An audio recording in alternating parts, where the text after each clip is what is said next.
مومن کی نیت اس کے عمل سے بہتر ہے۔ اللہ عز و جل کی رضا پانے اور ثواب کمانے کی غرض سے سلسلہ دیکھنے سے پہلے اچھی اچھی نیتیں فرما لیجئے۔ اللہ عز و جل کی رضا کی خاطر علم دین حاصل کروں گا، سیکھ کر دوسروں تک نیکی کی دعوت پہنچاؤں گا، خاص خاص باتیں لکھوں گا، اول تاخر دیکھوں گا۔ ہر گھڑی رحمت بھری ہے، ہر طرف ہے برکتیں، ماہ رمضان رحمتوں اور برکتوں کی کان ہے۔ برکات رمضان، برکات رمضان، برکات رمضان۔ الحمدللہ رب العالمین والصلاة والسلام علی سید الانبیاء والمرسلین، اما بعد فاعوذ باللہ من الشیطان الرجیم، بسم اللہ الرحمن الرحیم۔ الصلاة والسلام علیکہ یا رسول اللہ وعلی آلکہ واصحابکہ یا حبیب اللہ۔ الصلاة والسلام علیکہ یا نبی اللہ وعلی آلکہ واصحابکہ یا نور اللہ۔ مدنی چینل کے ناظرین، سلسلہ برکات رمضان میں آپ کو مرحبا کہتے ہیں۔ اللہ تبارک و تعالی ہمیں رمضان کی برکتوں سے مالا مال فرمائے، عشرۂ مغفرت کے صدقے، عشرۂ جہنم سے آزادی کے صدقے ہمیں جہنم سے آزادی عطا فرمائے۔ آئیں سلسلے کی ابتدا میں دعا کرتے ہیں، اللہم اجرنا من النار، یا اللہ ہمیں جہنم سے آزادی عطا فرما دے، آمین بجاہ النبی الامین صلی اللہ تعالی علیہ وآلہ وسلم۔ آئیے درود پاک کی فضیلت سنتے ہیں۔ میرے اور آپ کے پیارے آقا مدینے والے مصطفیٰ صلی اللہ تعالی علیہ وآلہ وسلم کا فرمان عالی شان ہے کہ جس نے میری محبت اور میری طرف شوق کی وجہ سے ہر دن اور ہر رات مجھ پر 3 مرتبہ درود پاک پڑھے، اللہ پاک پر حق ہے کہ وہ اس کے اس دن اور اس رات کے گناہوں کو معاف فرما دے۔ صلو علی الحبیب صلی اللہ علی محمد صلی اللہ علیہ وسلم، صلاۃ و سلام علیک یا رسول اللہ۔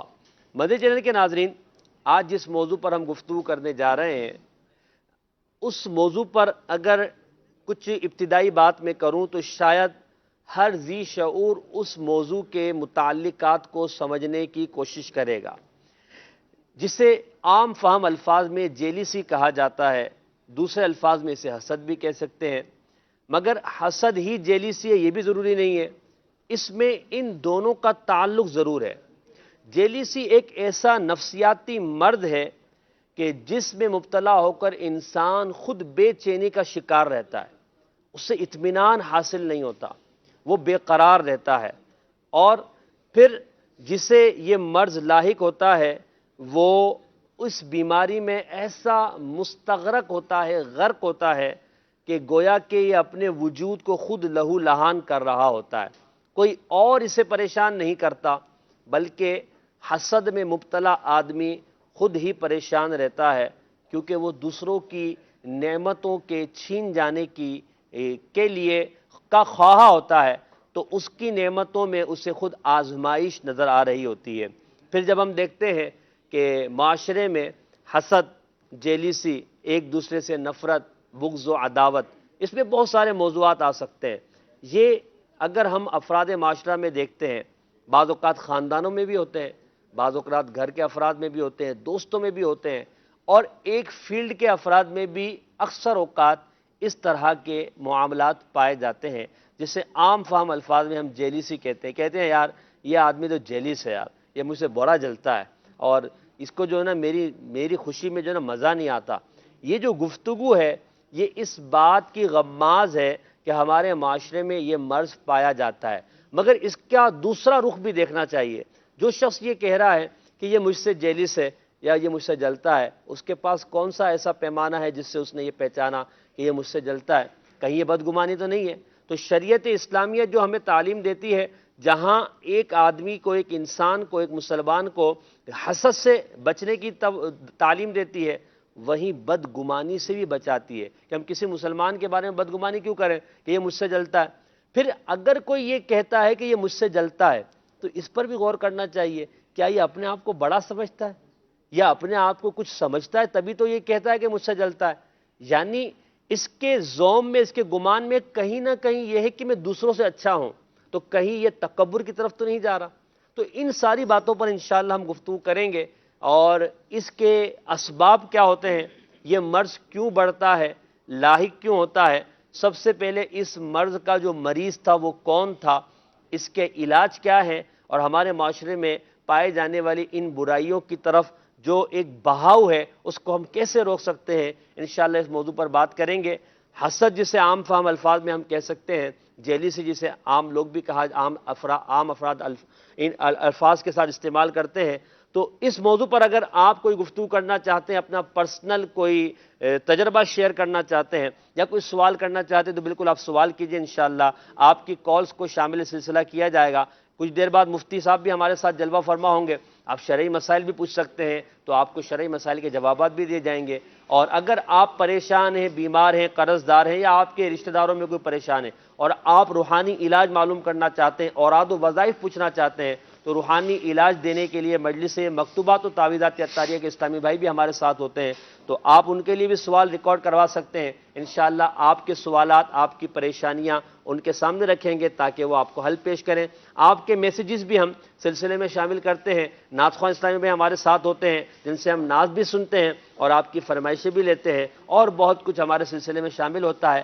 ہاں، آپ کی بھیجی ہوئی ویڈیوز کو بھی ہم اپنے سلسلے میں شامل کرتے ہیں نیکیوں بھرے مناظر کے نام سے، تو آپ اپنی ویڈیوز اپنے بچوں کی بھیجیے، انشاءاللہ اسے ہم شامل سلسلہ کریں گے۔ تو سلسلے میں انشاءاللہ اول تا آخر رہیں گے۔ تو اچھا، سلسلے میں ساتھ رہنے کے لیے نیت یہ کریں کہ میں اپنے اندر تلاش کروں کہ جو بات ہو رہی ہے کہیں مجھ میں تو نہیں پائی جاتی، کسی اور کے بارے میں گمان نہیں کرو۔ ایک بڑا پرابلم ہمارے یہاں ہے کہ جب کوئی بات کی جاتی ہے تو ہم دوسروں کو تصور میں لا رہے ہوتے ہیں، ہاں یاد آیا، دیکھو اس دن وہ مجھ سے جو نا کیسے جو نا دانت کچکچا رہا تھا مجھے دیکھ کر، ہاں مجھے یاد آیا، دیکھو اس کا منہ کیسا پھول گیا تھا۔ تو کسی اور کے بارے میں کیوں سوچتے ہیں، اپنے بارے میں سوچیں کہ کہیں میرے اندر یہ بیماری تو نہیں ہے، اور پھر اس بیماری کا علاج کریں۔ تو جیلیسی، حسد کے حوالے سے کچھ انشاءاللہ گفتگو کریں گے۔ ہمارے ساتھ مبلغین دعوت اسلامی موجود ہیں، مولانا آصف اقبال مدنی، مولانا حسنین مدنی، مولانا منعیم مدنی، مولانا جنید عطاری مدنی، اور ہمارے شاہ رخ عطاری بھائی بھی موجود ہیں، انشاءاللہ ان سے ہم کلام کریں گے۔ آپ اپنے تجربات بھی شیئر کر سکتے ہیں، کالز کے ذریعے بھی شامل ہو سکتے ہیں۔ تو جیلیسی پر ہم بات کر رہے ہیں۔ حسنین میں سب سے پہلے آپ کی طرف آتا ہوں کہ یہ جو جیلیسی ہے اس کی ابتدا کب ہوئی اور اس کا سب سے پہلا شکار کون تھا؟ جی محسن بھائی، اللہ تبارک و تعالیٰ نے جب اشیاء کی تخلیق فرمائی تو اشیاء کی تخلیق میں سے بہت سی چیزوں کو اس طرح پیدا فرمایا کہ وہ جوڑے بنائیں، اچھا، اور بہت سی چیزوں کو اللہ تبارک و تعالیٰ نے ایک دوسرے کے مقابل پیدا فرمایا۔ ٹھیک، جب اللہ تعالیٰ نے مردوں کی تخلیق فرمائی تو مردوں کے ساتھ عورتوں کی بھی تخلیق فرمائی۔ صحیح، جب اللہ تبارک و تعالیٰ نے کفر کی تخلیق فرمائی تو ایمان کی تخلیق بھی فرمائی۔ جہاں اندھیرے کو پیدا کیا وہیں اجالے کو پیدا کیا۔ جہاں اللہ تبارک و تعالیٰ نے رات کی تخلیق فرمائی وہاں دن کی تخلیق فرمائی۔ نور کے ساتھ ظلمت بھی ہے، خوشی کے ساتھ غمی بھی ہے۔ اسی طرح اللہ تبارک و تعالیٰ نے جہاں اپنا ارحم الراحمین ہونا بیان فرمایا وہیں اپنا جبار و قہار ہونا بھی بیان بالکل فرمایا۔ درست۔ جہاں اللہ تبارک و تعالیٰ نے اپنا راضی ہونا بیان فرمایا وہیں پر اللہ تبارک و تعالیٰ نے اپنا ناراض ہونا بھی بیان فرمایا۔ اسی طرح اللہ تبارک و تعالیٰ نے محبت، تعظیم، توقیر پیدا فرمائی تو اس کے ساتھ نفرت، حسد، جیلسی بھی اللہ تبارک و تعالیٰ نے تخلیق فرمائی۔ اب ان میں سے بہت سی چیزوں کا اللہ تبارک و تعالیٰ نے حصول کا ہمیں حکم دیا ٹھیک ہے، کہ یہ حاصل کرنی ہے، جیسے صحیح، ایمان کے حصول کا حکم دیا، اولیاء کی تعظیم کے حصول کا حکم دیا، اور بہت سی چیزوں سے بچنے کا ہمیں حکم دیا، جیسے جیلسی سے بچنے کا حکم دیا، تکبر سے بچنے کا حکم دیا، کفر سے بچنے کا حکم دیا۔ تو اللہ تعالیٰ نے بہت سی چیزوں کو بہت سی چیزوں کے ساتھ پیدا فرمایا۔ ٹھیک ہے، انہی میں سے ایک جیلسی، تعظیم، حسد بھی ہے۔ جیلسی اسے آپ ایک الفاظ میں حسد بھی کہہ سکتے ہیں، جبکہ آپ انہیں جدا گانا طور پر بھی بیان کر سکتے ہیں کہ جیلسی یہ ایک وہ جذبہ ہے جو اپنی نعمت یا اپنے ہنر کے ضائع ہونے کے خوف سے ہوتا ہے۔ مثال کے طور پہ کسی کلاس میں یا کسی فیکٹری میں یا کسی پروجیکٹ میں کوئی ایک شخص ہے جو بڑا ذہین ہے اور لوگوں کی نظر میں بڑا معتبر ہے، لیکن وہیں پر اچانک کوئی اور شخص قابل آ جائے تو اب پہلے والے کا جو یہ اپنے دل میں ایک خوف پیدا ہوتا ہے کہ کہیں اب میرا یہ ہنر ضائع نہ ہو جائے، یہ مجھ سے اپ ہے، یہ مجھ سے بڑھ نہ جائے۔ یہ جو احساس کہلاتا ہے، یہ جو منفی پوائنٹ ہے یہ جیلسی کہلاتا یعنی ہے. اپنے اندر وہ یہ سوچتا ہے کہ کہیں میں کمزور نہ ہو میں جاؤں، کمزور نہ ہوں. میں کہیں ڈی موٹیویٹ نہ ہو جاؤں. بالکل. اور جو حسد ہے یہ بیسیکلی ایک ایسا نیگیٹو پوائنٹ ہے جو احساس کمتری کی وجہ سے ہوتا ہے ٹھیک ہے. کہ میں ذہین نہیں ہوں، وہ ذہین ہے، تو یا اللہ اس کی یہ نعمت بھی چھن جائے. تو سامنے والے کی جو احساس کمتری کی وجہ سے ایک نعمت چھننے کا جو ایک منفی پوائنٹ ہوتا ہے یہ حسد کہلاتا ہے. ٹھیک ہے، یعنی سامنے والے سے آپ یہ منفی جذبات کا اظہار اپنے دل کے اندر کر رہے ہوتے ہیں، اسے حسد کہیں گے. بالکل. اور یہی جو اظہار ہے، یہی جو نیگیٹو پوائنٹ ہے، اسی سے مقابلہ بازی، ایک دوسرے سے نفرت، ایک دوسرے کو حقیر جاننا، ایک دوسرے سے بڑا سمجھنا، ایک دوسرے کو حقیر کہلانا، ایک دوسرے کو حقیر لوگوں کے نزدیک بنانا، یہ جنم لیتا ہے. صحیح ہے. آپ یہ دیکھیے سب سے پہلے اللہ تبارک و تعالیٰ کی جو دنیا میں نافرمانی ہوئی، اللہ تبارک و تعالیٰ کی سب سے پہلی جو نافرمانی تھی وہ یہی حسد اور جیلسی کی وجہ سے ہوئی. وہ اس طرح کہ جب اللہ تبارک و تعالیٰ نے حضرت آدم علیہ السلام کی تخلیق فرمائی تو ارشاد ہوا کہ ہم نے ملائکہ کو کہا انی جاعل فی الارض خلیفہ، کہ ہم دنیا میں ایک خلیفہ بنانے والے ہیں. تو پھر یہ سلسلہ چلتا رہا تو اللہ تبارک و تعالیٰ نے حضرت آدم کی تعظیم ظاہر کرنے کے لیے فرشتوں کو یہ حکم دیا کہ حضرت آدم کو سجدہ کرو. فسجدوا، تمام ملائکہ نے سجدہ کیا، لیکن ابلیس نے سجدہ نہ کیا. الا ابلیس ابا واستکبر وکان من الکافرین، اس نے انکار کیا اور تکبر کیا. اس کے اندر یہ حسد پیدا ہو گیا، یہ جیلسی آ گئی کہ میں حضرت آدم سے بڑا ہوں، میری تو ساری نعمتیں چھن جائیں گی، مجھے جو مقام ہے وہ تو کم ہو جائے گا، لہٰذا میں اسے سجدہ نہیں کروں گا. اس سجدہ نہ کرنے کی وجہ سے، اس اپنے دل میں حسد کو لانے کی وجہ سے اس کا انجام یہ ہوا کہ وہ اللہ تبارک و تعالیٰ کی بارگاہ سے جو اسے ایک مقام حاصل تھا، معلم الملکوت تھا، اس کی نحوست کی وجہ سے وہ مردود ہو گیا، ملعون ہو گیا.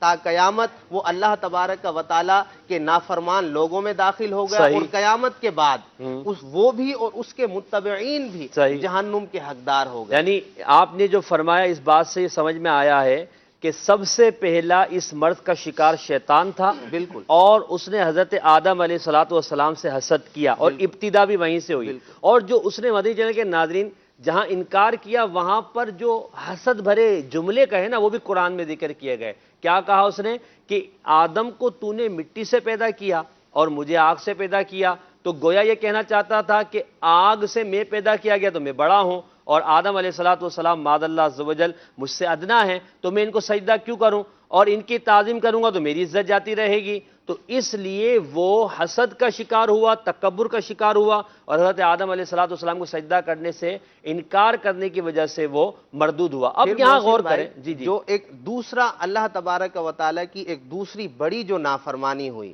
حضرت حابیل اور حضرت حابیل کو جو قابیل نے قتل کیا، اس میں بھی جیلسی، اس میں بھی حسد تھا. یہ بھی جو ہے تو اللہ تبارک و تعالیٰ کی ابتدائی جو بڑی بڑی نافرمانیاں ہیں، ان دونوں میں حسد کا شمار تھا.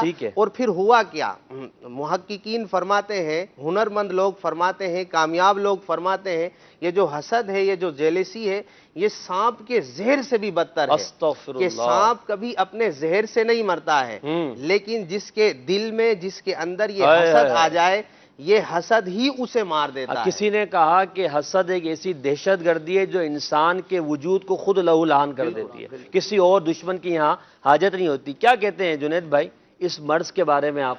یہ جیلسی کہہ لیں، حسد کہہ لیں، جس پر ماشاءاللہ حسنین میں نے ایک تفصیلی گفتگو کی ہے. بسم اللہ الرحمن الرحیم.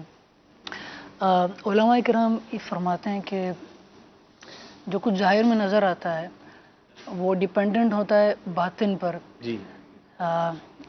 ظاہری دنیا میں جو ایشوز ہمیں نظر آتے ہیں وہ جو کچھ باطن میں چل رہا ہوتا ہے اس کی وجہ سے ہوتا ہے. اگر باطن یا باطنی دنیا یا باطنی جہان اگر درست ہو جائے تو ظاہر بھی درست ہو جائے گا. صحیح. اگر باطن میں ایشوز ہوں گے یا باطن میں خرابیاں ہوں گی تو اس کا اثر ظاہری دنیا میں نظر آتا ہے. ٹھیک ہے. اسی طرف اشارہ فرمایا رسول اللہ صلی اللہ علیہ وسلم نے جب فرمایا کہ اذا صلح الجسد كله واذا فسد الجسد كله، یعنی جب یہ قلب جی اگر یہ فاسد ہو جائے تو پورا جسم فاسد ہو جاتا ہے. ٹھیک. پورے جسم میں خرابیاں آ جاتی ہیں، اور اگر یہ درست رہے، یہ صحیح رہے، تو تمام جسم صحیح رہتا ہے، اعضاء صحیح رہتے ہیں۔ اس کی شرح میں بھی علماء کرام یہ فرماتے ہیں کہ تمام اعضاء کا صحیح ہونا، درست ہونا، یہ اس قلب پر ڈیپینڈنٹ ہوتا ہے۔ یہ قلب ان صفات کا مسکن یا ان صفات کی سواری ہے، جو اچھی اور بری صفات کو لے کر چلتا ہے۔ اس کو اس مثال سے ایسے سمجھتے ہیں کہ جیسے بغض و کینہ ایک صفت ہے، ایک بری صفت ہے، اگر یہ دل میں ہوتی ہے تو اس کا اظہار یوں ہوتا ہے کہ کوئی شخص اس کی وجہ سے غصہ ہوتا ہے، اور اس غصے کی وجہ سے اس سے پھر ظاہری بد اعمالیوں کا اظہار ہوتا ہے۔ جیسے غصے میں کبھی وہ غیبت کرتا ہے، کبھی وہ کسی پر تہمت لگاتا ہے، اور کبھی اس غصے کا لیول جب بہت زیادہ بڑھ جاتا ہے تو یہ قتل تک بھی پہنچ جاتا ہے۔ اپنے ہاتھ کا بھی استعمال کرتا ہے۔ ایگزیکٹلی۔ اسی طرح حسد بھی ان باطنی بیماریوں میں سے ایک ہے جس کے بارے میں حدیث مبارکہ میں آیا ہے کہ الحسد یاکل الحسنات کما تاکل النار الحطب، کہ حسد یہ نیکیوں کو اس طرح کھا جاتا ہے جس طرح آگ لکڑی کو کھا جاتی ہے۔ صحیح۔ پھر امام غزالی نے ایک بڑا اچھا واقعہ یہاں پر ابتدا میں نقل فرمایا العلوم میں، جہاں حسد کا ذکر ہے، کہ حضرت انس رضی اللہ تعالیٰ عنہ نے فرمایا کہ ایک بار ہم رسول اللہ صلی اللہ علیہ وسلم کے ساتھ بیٹھے تھے، حاضر تھے حضور کے بارگاہ میں، کہ حضور نے فرمایا کہ اس وادی سے ایک شخص داخل ہوگا اور وہ اہل جنت میں سے ہے۔ سبحان اللہ۔ تو انہوں نے دیکھا کہ ایک انصاری شخص وہاں سے داخل ہوئے، انصاری صحابی وہاں سے داخل ہوئے۔ تو پھر دوسرے دن بھی اسی طرح ہوا، حضور نے ایسے فرمایا، دوسرے دن بھی وہی صحابی داخل ہوئے، تیسرے دن بھی اسی طرح ہوا، وہی صحابی داخل ہوئے۔ تو پھر حضرت عبداللہ بن عمر رضی اللہ تعالیٰ عنہ انہوں نے سوچا کہ میں دیکھوں کہ ان کو ایسا مرتبہ کیسے ملا، ان کے ساتھ رہوں۔ تو اب انہوں نے کچھ بات ان سے کی، ان صحابی سے، اور کہا کہ میں آپ کے ساتھ کچھ وقت گزارنا چاہتا ہوں۔ انہوں نے اجازت دے دی۔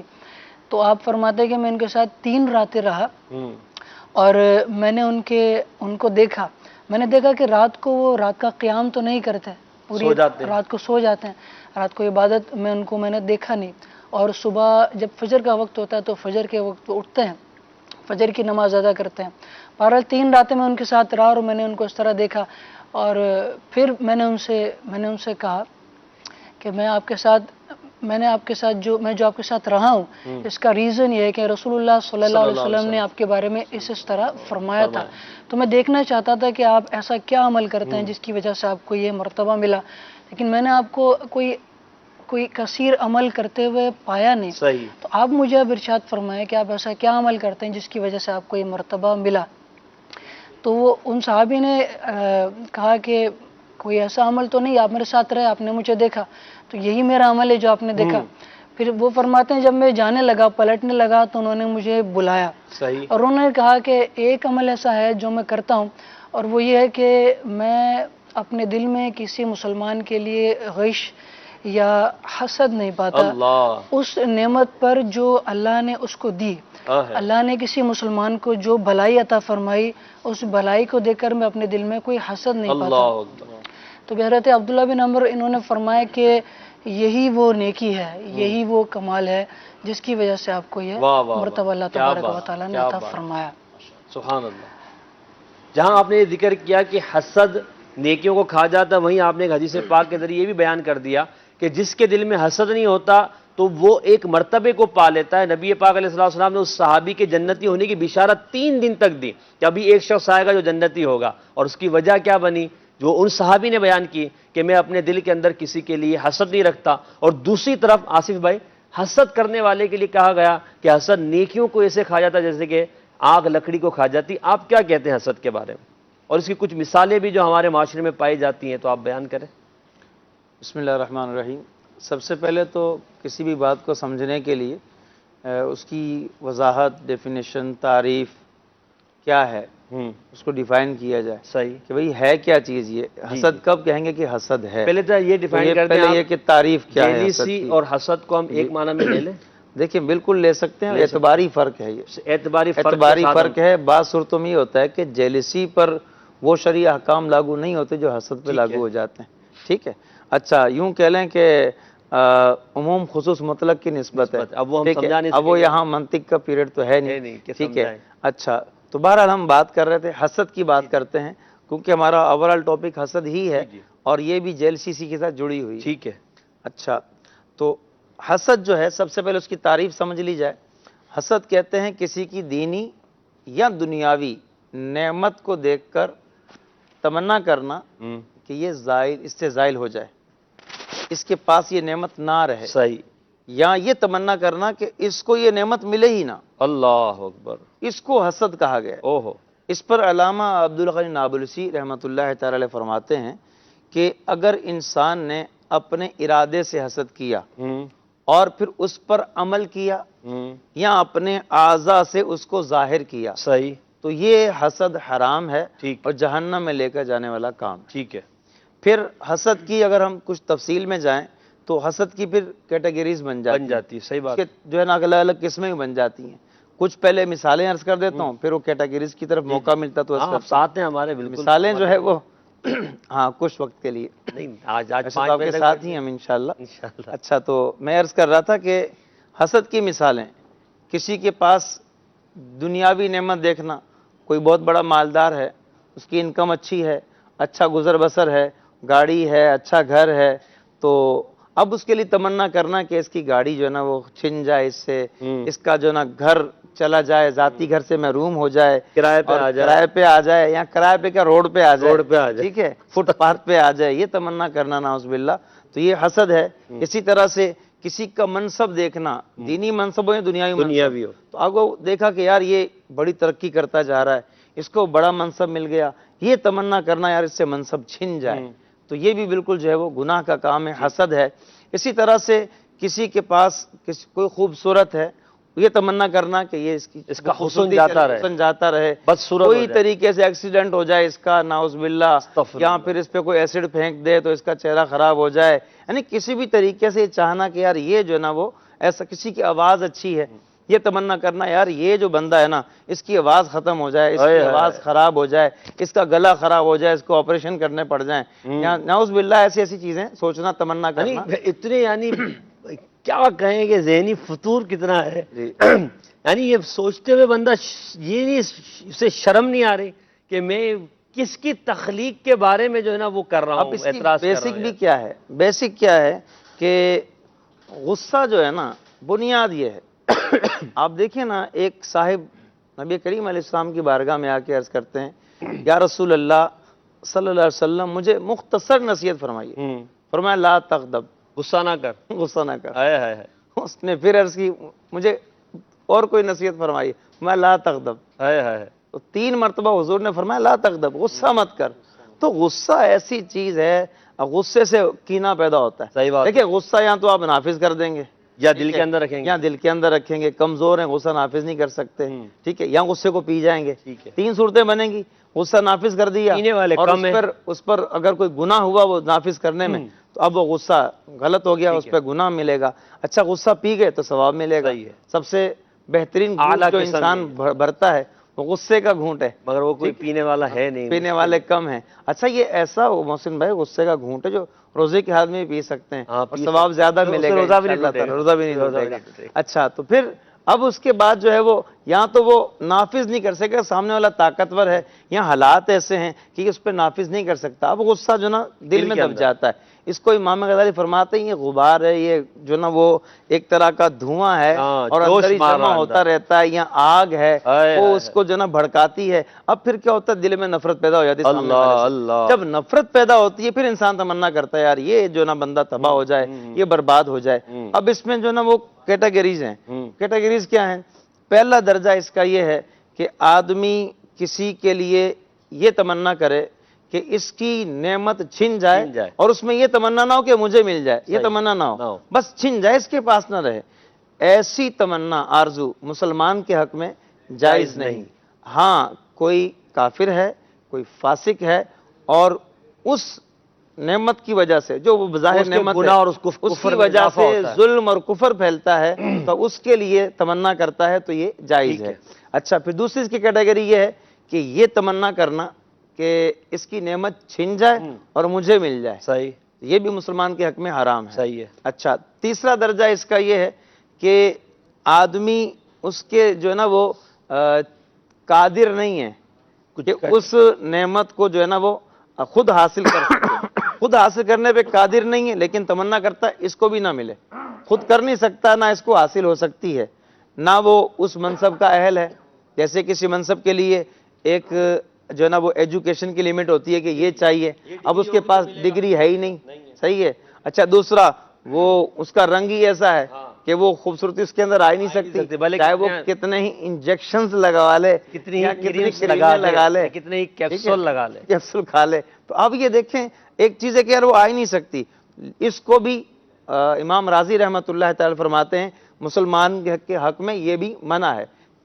چوتھی قسم جو بنے گی وہ حقیقتاً حسد نہیں ہے، صحیح، لیکن اس کو صرف حسد کہہ دیا جاتا ہے کہ مماثلت کی وجہ مگر سے، وہ گناہ والی وہ گناہ والی وہ صورت وہاں نہیں ہے۔ وہ آئے کیا ہے ٹھیک کہ کسی مسلمان کی نعمت دیکھ کر یہ تمنا کرنا کہ اے اللہ پاک جیسا تو نے اسے دیا ہے مجھے بھی عطا فرما، اس پر اس کو حسد نہیں کہتے حقیقت میں، یہ غبطہ ہے، رشک، غبطہ کہ رشک کرنا، اور یہ کرنا بالکل رشک جائز آ ہے رہا ہے کہ کہ مدینے کو تو جا رہا ہے۔ آج میں آپ کو سچی بتاؤں، ہمارے المدینہ العلمیہ کے مدنی اسلامی بھائی ہیں، فیضان مدنی، وہ ماشاءاللہ آج ہی ان کی روانگی ہے مدینہ شریف کی، تو ان کو دیکھ کر میں نے یہی کہا کہ فیضان بھائی آپ کو دیکھ کے بڑا رشک آ رہا ہے، اللہ اللہ، تو یہ اس وقت جملہ میں نے کہا اور آپ نے بھی دہرایا، تو وہ یہی ہے کہ آپ مدینے جا رہے ہیں تو مجھے خوشی ہو رہی ہے کاش میں بھی جاؤں، کاش ہم بھی واہ جائیں۔ واہ، تو اب یہ دیکھیں، اور رشک کس پر کرنا چاہیے، ٹھیک ہے، رشک کس پر کرنا چاہیے؟ حدیث پاک میں تو بتایا گیا ہے کہ ایک بندہ مالدار ہے، اس پر دوسرا مسلمان بھائی یوں رشک کرتا ہے کہ کاش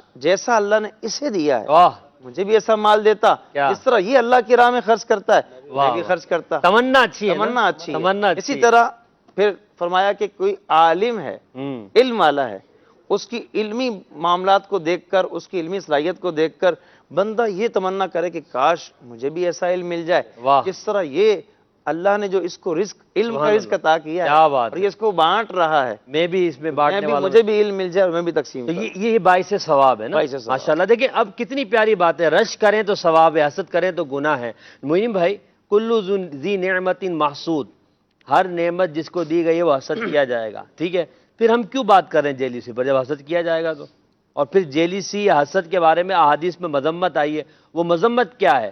پہلے تو یہ کہ حسد جب نعمت ملی ہے، ماشاءاللہ اللہ نے آپ کو اچھا بیان کرنے کی نعمت دی ہے، اللہ تعالیٰ نے آپ کو قادر الکلام فرمایا ہے، اللہ تعالیٰ نے آپ کو الفاظ کی جو ہے کا ملکہ عطا فرمایا ہے، تو اب آپ کی اس نعمت کو دیکھ کر کسی کو کلو ذی نعمت محسود، اب آپ محسود ہوئے، وہ حاسد ہوا، ہونا نہیں چاہیے، ہونا نہیں چاہیے، کیا کرے؟ بسم اللہ الرحمن الرحیم۔ یہ تو آپ نے خود ہی فرما دیا، جس کو اللہ نے نعمت دی ہے اس سے کوئی نہ کوئی جلنے والا ہوگا، لیکن یہاں پر یہ بھی غور کر لیا جائے ہر بندہ کسی سے نہیں جلتا، ہر کوئی مثال کے طور پہ ایک فروٹ بیچنے والا ہے وہ کسی ڈاکٹر سے نہیں جلے گا، ہر یعنی اس کی ایک فیلڈ ہوتی ہے، ہم پلہ جو اس کے برابر ہوتا ہے اس سے بندہ جلتا ہے، وہ بھی ایک اس کی بھی ایک خاص حد ہوتی ہے، ایسے ہر کوئی کسی سے نہیں جلتا۔ بسا اوقات کافی لوگ آپس میں کام بھی کرتے ہیں لیکن ان میں کوئی اس طرح کا حسد نہیں ہوتا، لیکن جب معاملہ اس طرح آ جائے کہ بالکل آپس میں برابر آ جائیں اور دل میں یہ خیال آ جائے کہ یہ مجھ سے آگے بڑھ رہا ہے اور میں پیچھے آ رہا ہوں، تو وہاں پر حسد پیدا ہوتا ہے۔ مثال کے طور پہ ایک ہی فیکٹری میں دو بندوں نے ایک ہی دن، ایک ہی وقت، ایک ہی ٹائم پر ملازمت جوائن کی ہے، شرطیں آپ نے لگا دی بھائی، ایک ہی وقت پر دونوں بندوں نے ملازمت جوائن کی، کچھ ہی عرصے کے بعد ان میں سے ایک بندہ جو ہے وہ ترقی کر جاتا ہے اور ایک بندہ وہیں پر ہے جس طرح وہ پہلے دن آیا تھا اسی مقام پر ہے، تو اب اس کو اس سے جلن ہوتی ہے کہ یار آیا تو میرے ساتھ تھا۔ ایسا بھی ہو کہ ایک پہلے آیا تھا ایک بعد میں آیا، بعد میں آنے والا ترقی کر گیا، جی اس سے بھی حسد ہو جائے گا، اس سے بھی حسد ہو جاتا ہے کہ یار یہ بعد میں آیا میں اس سے پہلے تھا، تو اس سے بھی بندہ جلنے لگ جاتا ہے۔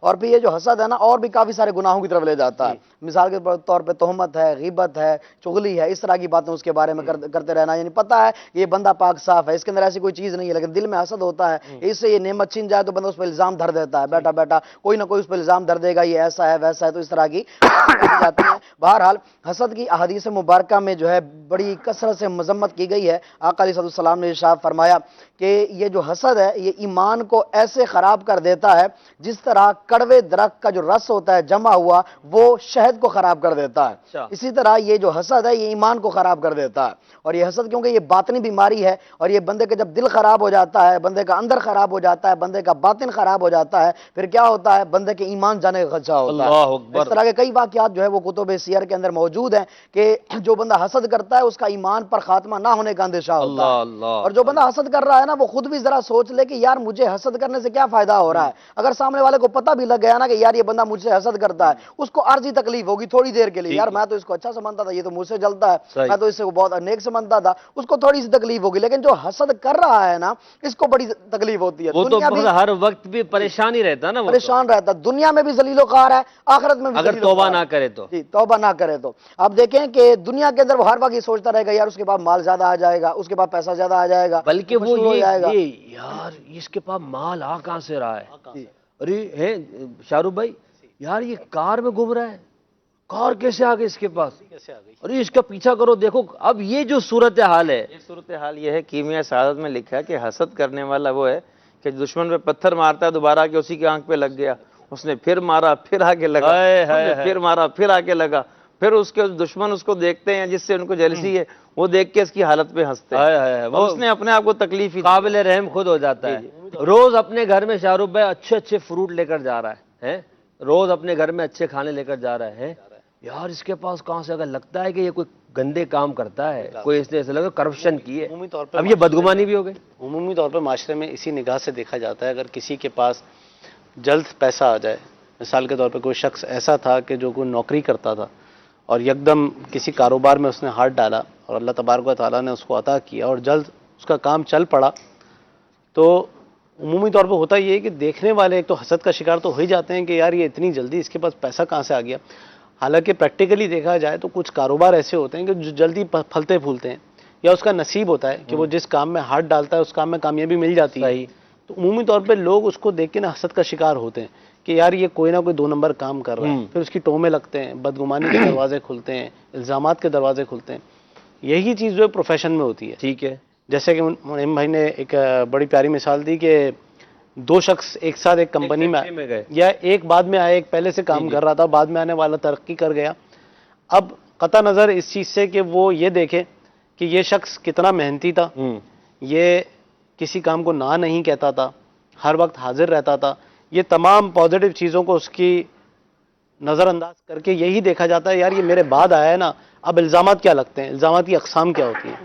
اقسام یہ ہوتی ہیں، پہلا تو یہ ہوتا ہے کہ یار یہ باس کے آگے پیچھے گھومتا ہے، یہ ان کے گھر کے کام کرتا ہوگا، ٹھیک ہے نا، چاپلوسی کرتا ہوگا۔ اچھا یہ ساری چیزیں سوچ رہا ہے، بھئی میں کہتا ہوں اس کے اندر نہ کوئی صلاحیت تھی، نہ اس نے کوئی محنت کی، نہ کوئی وہ ایسا کوئی ایکسٹرا کام کرتا تھا جس کی وجہ سے ہم کہیں گے یہ ترقی کر گیا، اس پر صرف اللہ کا فضل ہوا، اللہ تعالیٰ نے اسے راتوں رات نعمتوں سے نواز دیا، اور آپ 10 سال سے کام کر رہے تھے، آپ کو اس کام میں وہ ترقی حاصل نہیں ہوئی جو اس نے 2 مہینے میں ترقی حاصل کر لی ہے، تو یہ رب کا فضل ہے، آپ کو کس بات کی جلن ہے؟ یہ تو ایک عقیدہ ہے نا، عقیدہ اور عقیدت کا معاملہ ہے۔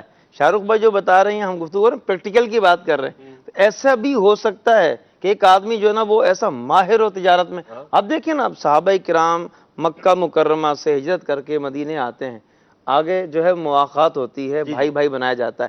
حضرت عبد الرحمن بن عوف کو جن کا بھائی بنایا گیا، ان کو آفر کرتے ہیں کہ میں آپ کو مال پیش کر دوں، میں نہیں چاہیے، مجھے یہ بتاؤ مارکیٹ کہاں ہے، بازار کا راستہ دکھاؤ۔ حضرت گئے اور شام کو نفع لے کے آ گئے۔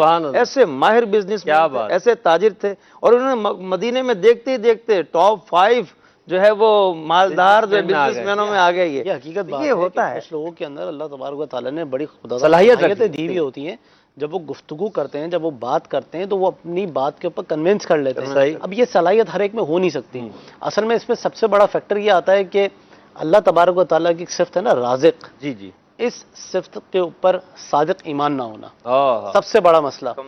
ایک جگہ تو ہم کہتے ہیں یار رزق دینے والا اللہ ہے، ہم دوسروں کو سمجھاتے بھی ہیں یہ بات، لیکن اس پر خود عمل نہیں کرتے۔ جب میرا اس بات پہ کامل ایمان ہو جائے گا کہ رب تعالیٰ کی ذات ہی رزق دینے والی ہے، اس نے جتنا میرے مقدر میں جس ذریعے سے لکھا ہے مجھے ملے گا، تو شاید یہ حسد کا جو عنصر ہے نا یہ ختم ہو۔ تقسیم کاری اسی کا اصل میں تو وہ اللہ کی تقسیم پہ اعتراض کر رہا ہے جو شخص کسی کی صلاحیتوں پہ یا کسی سے حسد کر رہا ہے وہ دراصل اس اللہ کی تقسیم پہ اعتراض کر رہا ہے. میں ایک انگریز رائٹر کو پڑھ رہا تھا. کئی انگریز رائٹرز نے جو ہے نا کئی لوگوں نے کتابیں لکھی ہیں اس کے اوپر, پروفیشنل جیلسی کے اوپر, انوائی کے اوپر, احساس کمتری کے اوپر. اس میں سے ایک رائٹر کو میں پڑھ رہا تھا, اس نے اس کی جو ہیڈنگ دی نا, اس ہیڈنگ میں یہ لکھا کہ جیلسی جو ہے نا وہ اگنورینس ہے, مطلب جہالت ہے, کم علمی ہے. ٹھیک, ہیڈنگ ہی یہی دی. تو وہی بات آ گئی کہ کم علمی ہونا, جہالت ہونا, مطلب چیزوں کو جانتے ہوئے بھی اگنور کرنا, یعنی جان بوجھ کر جاہل بننا, جاہل بننا, تجاہل عارفانہ جسے کہتے ہیں حضور بلاغت میں, تو یہ وہ ہو گیا نا. تو چونکہ اب ایک بندہ جانتے بوجھتے ہوئے کہ رزق دینے والا اللہ ہے, نعمت دینے والا اللہ ہے, عزت دینے والا اللہ ہے, شہرت دینے والا اللہ ہے, اچھی آواز دینے والا اللہ ہے, اب یہ سب چیزیں جانتا ہے, عقیدہ رکھتا ہے, پھر خام و خامے جو ہے وہ حسد کیے ہوئے ہیں. اس حوالے سے بندے کو خود غور کر لینا چاہیے کہ حسد کا کوئی فائدہ نہیں ہے, صرف نقصان ہی نقصان ہے, دنیا میں بھی اور آخرت میں بھی. روایتوں میں آتا ہے, بزرگان دین فرماتے ہیں کہ جو حاسد ہوگا کل قیامت و دن یہ جہنم میں سور کی شکل میں جائے گا. اللہ یہاں سے بندہ خود غور کر لے کہ جہنم میں جائے گا اور سور کی شکل میں جائے گا حسد کرنے والا, اور دنیا کے اندر بھی ذلیل و خوار ہو کے رہ جاتا ہے, بہت سارے گناہوں کے اندر مبتلا ہو جاتا ہے, ٹو ہے, تجسس کے اندر الزام لگانا, یعنی اس کے ایپوں کی ٹو میں لگے رہنا, کوئی مجھے اس کی بات پتہ چل جائے اور میں اس کے ایپ تلاش کرتے رہنا, دوربین لگا لینا, اپنی دوربین لگا لینا, ایسا ہے. یعنی اس کے ایپوں کو جو ہے نا بندہ بس تلاش کرتا پھلے مجھے کوئی اس کا ایپ مل جائے اور میں لوگوں کو بتاؤں اور اس کو ذلیل کر کے اوہ, اچھا اس نے ایسا کیا, اب پتا چلا, اب بتاؤں گا, دیکھنا. اب تو میرے پاس جو ہے نا وہ کارڈ آ گیا, اس کی رسی میرے ہاتھ میں آئی ہے, اب پتا چلے گا اس کو. تو اس طرح کی باتیں کرتا ہے تو بہت سارے یعنی گناہوں کے اندر مبتلا ہو جاتا ہے. تو حاسد کو خود سوچنا چاہیے, اور یہ ایک تاریخ گواہ ہے, جو بندہ حسد کرتا ہے نا اللہ تبارک و تعالیٰ اس کو دنیا میں بھی ذلیل و خوار کر دیتا ہے, اور جس سے حسد کر رہا ہوتا ہے اللہ اس کو اور مرتبہ عطا فرماتا ہے. جس سے حسد کر رہا ہے اللہ اس کو اور عزتوں میں اضافہ کر دیتا ہے, اس کے جلنے سے اس کی عزت کم نہیں ہو جائے, کم نہیں ہونے والی. صحیح بات ہے. اے بندہ ناتواں, تیری طاقت کیا ہے, تیری طاقت, تیرا منصب کیا ہے؟ عزت و ذلت دینے والی ذات اللہ کی ہے. ہم یہ قرآن کی آیتیں پڑھتے ہیں, وَتُعِزُّ مَن تَشَاءُ وَتُذِلُّ مَن تَشَاءُ. تو جب یہ سب ہم پڑھتے ہیں, اس کے بعد جب یہ حسد کے ایک مرد اگر ہمارے اندر آ گیا تو اسے توبہ کرنی چاہیے, جیلسی کسی کے ساتھ نہیں ہونی چاہیے. انشاءاللہ اس موضوع پر مزید ہم گفتگو کریں گے, اس کے اسباب کیا ہیں, اس سے روک تھام کی صورتیں کیا ہیں, ہمارے معاشرے میں کیا ہو رہا ہے. آپ بھی اپنی کالز کے ذریعے شامل ہو سکتے ہیں اور اپنے تجربات بھی آپ شیئرز کر سکتے ہیں, اور آپ میسیجز بھی بھیج سکتے ہیں. بڑھتے ہم سیگمنٹ روحانی علاج کی طرف, جس میں آپ کی پریشانیوں, آپ کے مسائل کا حل پیش کیا جائے گا. آپ میسیجز کے ذریعے روحانی علاج معلوم کر سکتے ہیں, اور کالز کے ذریعے بھی آپ شامل سلسلہ ہو کر اپنے لیے مسائل کا حل معلوم کر سکتے ہیں. چلتے ہیں سیگمنٹ روحانی علاج کی طرف. برکات رمضان, برکات رمضان. جنید بھائی کیسے ہیں, خیریت سے ہیں؟ الحمدللہ ماشاءاللہ. اچھا حضور, یہ ارشاد فرمایا کہ اگر کسی کو کسی سے نفرت ہو جائے, جیلسی ہو جائے, حسد ہو جائے, کیا کرے؟ کوئی علاج بتا دیں. تو سامنے والے کے دل میں محبت پیدا کرنے کے لیے جیلسی مجھے میں محبت اس کے دل میں پیدا کروں, اپنے دل میں محبت پیدا کر لیں بھائی. صحیح, ٹھیک ہے. تو بعض اوقات طرفین کی طرف سے بھی ہو جاتا ہے معاملہ. صحیح ہے. تو دونوں کے درمیان محبتیں پیدا ہوں اور سامنے والے کے دل میں میری عزت, وقار, حرمت بڑھے. اس حوالے سے روحانی علاج یہ ہے کہ اس شخص کو چاہیے کہ یا رحیمو, یا اللہ پاک کا صفاتی نام ہے, یہ کسی بھی ایک نماز کے بعد 500 مرتبہ یہ پڑھیں. اللہ کی رحمت سے انشاءاللہ عز و جل آپس میں محبتیں پیدا ہوں گی اور دونوں کے دل مل جائیں گے ماشاءاللہ. روزانہ عمل کرنا ہے, لیکن کسی بھی ایک نماز کے بعد 500 مرتبہ حصول مراد, تحصل مراد یعنی 5 تسبیح سودانوں والی پڑھنا ہے, اول و آخر درود پاک, یعنی 500 مرتبہ پڑھنا ہے. ٹھیک ہے. ایک میسیج ہے کہ پیپرز میں کامیابی کے حوالے سے کوئی وظیفہ عطا فرما دیں. امتحان میں کامیابی کے حوالے سے اللہ پاک کی بارگاہ میں دعا گو ہوں کہ اللہ تعالی ہمیں دنیا کے امتحانات میں بھی اور آخرت کے امتحانات میں بھی, قبر و آخرت کے امتحانات میں بھی کامیابی نصیب فرمائے. دینی امتحان میں کامیابی کا روحانی علاج یہ ہے, پیپرز میں کامیابی کا روحانی علاج وظیفہ یہ ہے کہ 5 نمازوں کے بعد 16 مرتبہ سورہ اخلاص یہ پڑھنی ہے, اول و آخر درود پاک کے ساتھ. اللہ کی رحمت سے پیپرز میں, امتحانات میں کامیابی نصیب ہوگی. اچھا, اس روحانی علاج کے ساتھ ساتھ جو ظاہری تقاضے وہ بھی پورے کرنے ہیں, محنت بھی کرنی ہے, تیاری بھی کرنی ہے. ایسا نہ ہو کہ بالکل بے خوف ہو کر بیٹھ جائے. نہیں نا, آپ ایسا کوئی وظیفہ بتا دیں, میں کچھ بھی نہ کروں, پیپر دینے جاؤں اور بس میرا قلم چلے اور سب ہو جائے, چلنا شروع ہو جائے. پھر ٹیچر کا بھی قلم چلے گا پھر نمبر دینے میں نا. صحیح ہے. تو نمبر کیا دے گا پھر؟ انڈے ہی ملنے حضور. تو اس روحانی علاج پر عمل بھی کرنا ہے اور محنت بھی کرنی ہے نا, تیاری بھی کرنی ہے, کیونکہ دعا بھی کرنا ہے اور دوا کا بھی استعمال کرنا ہے. ماشاءاللہ. کال دیجیے گا. میرا نام محمد شہباز ہے سر. میری کمر میں چوٹ لگی جس کی وجہ سے سر میری ٹانگیں پیرالائز ہو گئی. سر مجھے یہ وظیفہ بتا دیں. کیا کمر میں تکلیف ہے؟ ہاں کمر میں تکلیف ہے. اللہ پاک آپ کو شفا عطا فرمائے. دانے غالباً یہ بھی کہا ہے انہوں نے. چوٹ لگ گئی ہے ان کی کمر میں اور بتا رہے ہیں کہ بیڈ پر آ چکے ہیں. اللہ پاک شفا عطا فرمائے. سورۃ التوبہ کی آخری آیات. بسم اللہ الرحمن الرحیم. فَإِن تَوَلَّوْا فَقُلْ حَسْبِيَ اللَّهُ لَا إِلَٰهَ إِلَّا هُوَ عَلَيْهِ تَوَكَّلْتُ وَهُوَ رَبُّ الْعَرْشِ الْعَظِيمِ. یہ آیت قرآنی یہ پڑھ کر اپنے دونوں ہاتھوں پہ دم کر کے آپ اپنی کمر پر پھیریں. ٹھیک ہے. 3 دن تک آپ نے 3 مرتبہ اول و آخر 3 بار درود پاک کے ساتھ پڑھ کر یہ ہاتھوں پہ دم کر کے کمر پر پھیرنا ہے. اللہ پاک کی رحمت سے شفا حاصل ہوگی. مزید آپ بھی تعویذات اطاریہ کے بستے سے رابطہ کر کے اس بیماری سے حفاظت کے تعویذات کے لیں. ماشاءاللہ. اپینڈکس کا روحانی علاج بتا دیں. اپینڈکس کا روحانی علاج یہ ہے کہ سورہ الم نشرح یہ 11 مرتبہ پڑھنی ہے. اول و آخر درود پاک کے ساتھ پڑھ کر پانی پہ دم کر کے یہ پئیں, اور جو بھی یہ کھانا کھا رہے ہیں کھانے پر دم کر کے یہ کھانا کھائیں. اسی طرح جو دوائیاں یہ استعمال کرتے ہیں اس بیماری سے حفاظت کے لیے تو ان دوائیوں پر بھی یہ وظیفہ پڑھ کر دم کریں اور پھر وہ دم کی ہوئی دوائیاں استعمال کریں. انشاءاللہ عز و جل فائدہ حاصل ہوگا. اور یہ تعویذات اطاریہ کے بستے سے بھی رابطہ کر لیں, تعویذات بھی حاصل کریں اور اپنی اس بیماری کے کاٹ کا عمل بھی کروائیں. جی کال دیجیے. انشاءاللہ مسئلہ حل ہوگا. میرا نام فیصل عمران ہے اور تو کافی عرصے سے شادی نہیں ہو رہی, تو یہ روحانی علاج اس کا پتہ کر.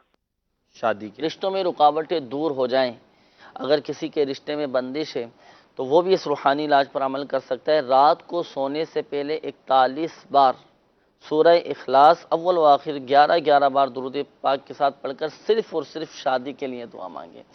اس وظیفے کو پڑھنے کے لیے اس میں نیت یہ ہونی چاہیے کہ شادی میں ہر قسم کی خلاف سنت, ناجائز رسمیں بشمول فلمیں, ڈرامے, گانے بازی اور تصاویر, یہاں تک کہ تمام گناہوں سے میں بچوں گا, اس نیت کے ساتھ یہ وظیفہ پڑھیں. اور یہ وہ وظیفہ ہے کہ جسے شادی کرنی ہے وہی یہ وظیفہ کریں. ٹھیک ہے. اور نہ کرے ورنہ اس کی دوسری. ہاں کوئی دوسرا یہ نہ, یعنی کسی اور کی طرف سے نہیں کیا جا سکتا. ایسا مثال کے طور پر بچے کی شادی میں رکاوٹیں, ماں بولے کہ میں کر لیتی ہوں, باپ بولے کہ میں چلو میں وظیفہ پڑھ لیتی ہوں, بچہ نہیں پڑھ سکتا. تو جسے شادی کرنی ہے وہ خود اس روحانی علاج پر عمل کرے. تو اسلامی بھائی بھی اس روحانی علاج پر عمل کر سکتے ہیں, اسلامی بہنیں بھی اس روحانی علاج پر عمل کر سکتے ہیں. اسلامی بہنیں اگر اس وظیفے کو پڑھنا چاہیں تو جن دنوں میں قرآن پاک کی تلاوت کرنا منع ہے ان دنوں میں سورہ اخلاص کا ابتدائی لفظ قل نہ پڑھیں, بلکہ هو اللہ احد سے شروع کریں. اور اس وظیفے کو بلا نیت قرآن بنیت حمد و ثنا اس وظیفے کو پڑھا جائے. ماشاءاللہ. اور یہ تعویذات اطاریہ کے بستے سے پرنٹ شدہ وظیفہ آپ کو بآسانی مل جائے گا. ابھی آپ کو یاد نہ ہو سکا ہو, لکھ نہ پائے ہو, سمجھ نہ آیا ہو تو آپ بھی تعویذات اطاریہ کے بستے سے رابطہ کر کے یہ وظیفہ بآسانی حاصل کر سکتے ہیں. طاق راتیں ماشاءاللہ آج 23ویں رات ہے, طاق راتوں کا کوئی خاص وظیفہ بتا دیں. طاق راتوں کا وظیفہ حضرت علی رضی اللہ تعالیٰ عنہ سے روایت ہے کہ وہ 7 مرتبہ سورۃ القدر پڑھیں. انا انزلناہ فی لیلۃ القدر, سورۃ القدر 7 مرتبہ پڑھیں اور خصوصیت کے ساتھ اس دعا کا اہتمام کریں. اللہم انک عفو کریم تحب العفو فاعف عنی. ماشاءاللہ. اس دعا کو کثرت. تو محمد اطہر اطاری سری نگر سے عرض کر رہا ہوں, میرا اکثر جو ہے سر میں بہت درد رہتا ہے, اس کے لیے کچھ وظیفہ فرما دیجیے. سر کے درد میں درد 7 مرتبہ سورۃ الناس پڑھ کر یہ سر ہاتھوں پہ دم کر کے سر پر پھیریں. ایک یہ, پھر دوسرا یہ کہ سنت کے مطابق سر میں تیل ڈالنے کی عادت یہ بنائیں. سنت پر عمل کرنے کی برکت سے الحمدللہ کیسا ہی سر کا درد ہو, آدھے سر کا درد ہو, پورے سر کا درد ہو, اللہ کی رحمت سے ماشاءاللہ ماشاءاللہ.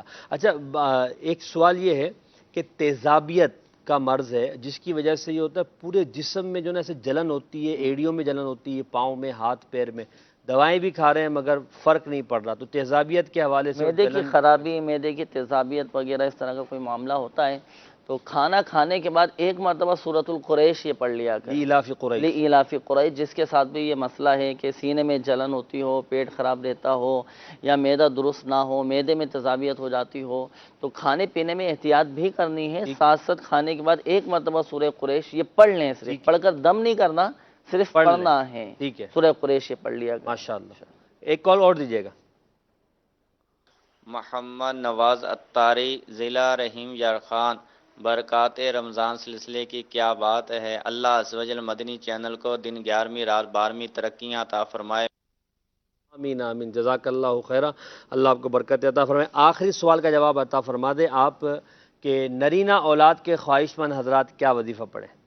اولاد نرینہ کے خواہش مند کو چاہیے کہ وہ ہر جمعہ کو 10 مرتبہ یا باری ہو، یہ اللہ پاک کا صفاتی نام ہے، جو کوئی 10 مرتبہ یا باری ہو پڑھا کرے ہر جمعہ کو، اللہ تعالیٰ اسے نیک بیٹا عطا کرے۔ ماشاءاللہ ماشاءاللہ، جزاک اللہ خیرہ، اللہ آپ کو بھی برکت عطا فرمائے۔ آپ ہمارے سلسلے میں تشریف لاتے ہیں اور اس امت کے پریشان افراد کو آپ علاج اور روحانی وظائف وغیرہ بیان ہمارے کرتے ہیں۔ پریشان حال اسلامی بھائی، دکھیارے، غمزدہ، آپ ان وظائف کے ساتھ ساتھ تعویذات عطاریہ کے بستے سے بھی رابطے میں رہیں اور اپنے مسائل کی کاٹ کا عمل بھی کروائیں، چاہے کیسی ہی بیماری کیوں نہ ہو، پریشانی کیوں نہ ہو، مدنی چینل کے ناظرین آپ کاٹ کا عمل کروائیں، اللہ کی رحمت سے گھر بیٹھے آپ کا مسئلہ حل ہوگا۔ مگر یہ بات یاد رہے کہ شفا فقط من جانب اللہ ہے، اللہ پاک چاہے گا تو ہی شفا حاصل ہوگی۔ اور جو وظائف، جو اوراد، جو روحانی علاج آپ کو بتائے جاتے ہیں تو بتائے گئے طریقہ کار کے مطابق عمل کرنا ہے، اور جتنی تعداد جس وظیفے کی بتائی جائے اتنی تعداد کے مطابق ہی آپ نے عمل کرنا ہے، اللہ پاک کی رحمت سے انشاءاللہ فائدہ ہوگا۔ اور یہ بات بھی یاد رکھیے گا کہ تلفظ کی درستی یہ بھی بہت زیادہ ضروری ہے۔ جزاک اللہ، اللہ برکت دے۔ ایک جملہ تعویذات عطاریہ والوں کا حسنین بھائی بڑا پیارا لگتا ہے، اللہ چاہے گا تو ہی شفا ہوگی۔ آپ کچھ بھی کریں، اللہ چاہے گا تو ہی شفا ہوگی۔ یہی بات اگر جیلیسی جس کو ہے وہ سمجھ لے، اللہ چاہے گا تو ہی مجھے نعمت ملے گی، اور اللہ نے چاہا تو ہی اسے نعمت ملی ہے، اسے کار ملی، بنگلہ ملا، عزت ملی، شہرت ملی، نعمت ملی، جو بھی ملا۔ ایک بڑا پیارا جملہ ہے، کسی نے کبھی کہا تھا کہ وقت سے پہلے نہیں، نصیب سے زیادہ نہیں۔ ہائے ہائے ہائے، بڑا کمال ہے۔ اگر اس پہ بندہ ثابت قدمی سے جم جائے نا اور استقامت حاصل کر لے تو وہ اپنی محنت پہ توجہ دے گا بجائے اس کے کہ دوسرے سے جلنے پہ توجہ دے گا، اور جتنا وقت ضائع کرے گا پہلے نہیں، نصیب سے زیادہ نہیں۔ دیکھیں محسن بھائی، دکھائیں کیا دکھانا چاہ رہے ہیں آپ؟ جی بالکل، آپ تصورات میں دیکھتے رہے۔ اللہ، یہ جو حسد ہے، جیلسی ہے، یہ چھوٹی سے چھوٹی شے میں بھی ہو سکتی ہے اور بڑی سے بڑی نعمت میں بھی ہو سکتی ہے۔ بندہ یہ دیکھے کہ میں جس سے حسد کرتا ہوں، جیلسی کرتا ہوں، اسے جو نعمت ملی ہے یہ دی کس نے ہے؟ اس رزاق نے کہ جو بے حساب دینے والا۔ واہ واہ، جب وہ رزاق اسے رزق دے سکتا ہے تو اسے رزق دیا، اسے یہ نعمت دی تو میں بھی یہ لے سکتا ہوں۔ سبحان اللہ، اللہ کی بارگاہ میں آ جائے، اس کے بارے میں کیوں حسد کرتا ہے کہ اس سے یہ نعمت چھن جائے، بلکہ اس کے بھائی کے پاس بھی رہے، یہ بھی اللہ کی بارگاہ میں دعائیں کرے، اسے بھی یہ نعمت مل جائے۔ واہ واہ واہ، ویسے بھی صرف چاہنے سے کہ اس سے یہ نعمت چھن جائے تو وہ نعمت چھننے والی ہے ہی نہیں، وہ رب کی عطا ہے جسے چاہے نواز۔ ہاں، آپ کے چاہنے سے سب کچھ ہو رہا ہو تو دنیا کا نظام نہیں بدل جاتا ہے آصف بھائی؟ تو جب میرے چاہنے سے کچھ نہیں ہو سکتا تو خام و خام میں کیوں جو ہے نا وہ یہ بنا کے غبار بنا رہا ہوں، اپنے آپ کو جلا رہا ہوں اور سب کچھ کر رہا ہوں، تو بچ جائے بھائی۔ عقل مندی، ہنر، بے شک یہ کامیاب ہونے کے لیے ایک سبب ہے، بالکل، لیکن یہی بنیاد نہیں ہے کامیاب ہونے کے لیے۔ اگر عقل مندی، ہنر ہی رزق کے نعمت کا اسباب اور سبب ہوتا تو جانور سارے بھوکے مر رہے ہوتے۔ ان میں عقل نہیں ہے، لیکن اللہ تبارک و تعالیٰ انہیں ان کی خوراک وقت پر مہیا کرتا ہے۔ تو جب اللہ تبارک و تعالیٰ انہیں عطا کرنے والا ہے تو پھر اسے بھی عطا کرے گا۔ تو حقیقی سبب اللہ تبارک و تعالیٰ کی عطا ہے۔ بالکل، جب حقیقی سبب اللہ کی عطا ہے تو مجھے اور آپ کو اس عطا پر راضی رہنا چاہیے۔ آصف اقبال بھائی، یہ کیسے پتہ چلے کہ مجھے کسی سے جیلیسی ہے؟ ایک تو ہم بات تو کر رہے ہیں نا، اب مجھے اپنے آپ کو بھی دیکھنا ہے نا کہ مجھے کسی سے جیلیسی تو نہیں ہے۔ بالکل دیکھنا چاہیے، اور پتہ کیسے چلے گا؟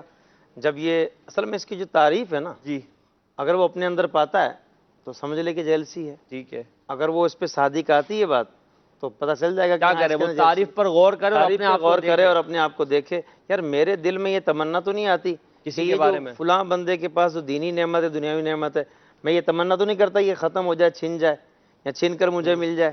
تو اگر اس کے دل میں یہ آتا ہے کہ یہ تمنا آتی ہے کہ بھئی یہ چھن جائے نعمت، اس کو نہ ملے، تو بالکل اس کے اندر جیلسی پائی جاتی ہے، حسد موجود ہے، اس کا اس سے علاج کرنا ضروری ہے. ٹھیک ہے، یعنی اب یہ چیز بندہ اپنی جو تعریف کے مطابق دیکھ لے کہ میں کیا کر رہا ہوں، میرے اندر اس میں یہ جو سامنے والے کی نعمت ہے، میرے بھائی کی نعمت ہے، میرے ہم پلہ کی جو اس کے کچھ چیزیں اثرات ہوتے ہیں نا، ان پہ بھی غور کر لے. کیا میں کوشش تو نہیں کر رہا کہ یار یہ جس سے میں حسد کرتا ہوں یا جس سے مجھے جیلسی کا معاملہ ہے، کیا میں کوشش تو نہیں کرتا اس کے پاس جو نعمت ہے وہ چھن جائے؟ اچھا، یہ کوشش تو نہیں کرتا. یہ بھی ہوتا ہے نا، مثال کے طور پر اللہ نہ کرے مجھے کسی سے جیلسی، اللہ نہ کرے مجھے آپ سے، اللہ نہ کرے، ویسے تو نہیں اللہ کی رحمت سے آپ جہاں نظر آئے تو مجھے اندر تکلیف ہوتی ہے.